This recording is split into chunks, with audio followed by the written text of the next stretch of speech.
Good morning বন্ধুরা, দেখো আজকে সকালে দাদু চলে এসেছে। আর এই যে সোনামা সকালে টিফিনটাও সেরে নিল। তারপর দাদুকে দিয়ে দিয়েছি কচুরি, মিষ্টি আর কচুরির সঙ্গে আলুর তরকারি। তো এই কচুরির সঙ্গে আলুর তরকারিটা খেতে না আমার দারুণ লাগে। আর এদিকে আমাদের যেহেতু পাশের ঘরটায় হাত দেবে, তো এই জন্য সিমেন্ট বালি সব চলে এসেছে। আর সোনামা আর সোনামার বাবা বাজারে গেছিলো, তো বাজার থেকেও চলে এসেছে। তো কী কী এনেছে সেটা তোমাদের পরে দেখাচ্ছি।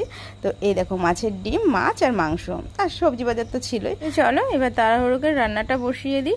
আর এদিকে দেখো বাবা না পাশের ঘরটা বললাম না হাত দেবে, তো এর জন্য ঘরটাকে একটু পরিষ্কার করে নিচ্ছে। তো যাই হোক, এদিকে সোনামাও আমাকে অনেক হেল্প করছে। মা আমাকে সবজি কুটে দিচ্ছে আর সোনামা স্যালাড। আর এদিকে কিন্তু আমার রান্নাবান্নাটাও সমস্ত কিছু কমপ্লিট হয়ে গেছিলো। তো তারপরেই বাবাকে খেতে দিয়ে দিয়েছি সবার প্রথমে। আর এদিকে রান্না করেছিলাম মুসুরির ডাল, মাংস, মাছের ডিম দিয়ে পুঁই শাক, মাছের ঝোল, আর এদিকে চাটনি, তা দই মিষ্টি তো সঙ্গে ছিলই। তো চলো আজকের মতো আমার মিনি ব্লগটি এই পর্যন্তই, টাটা।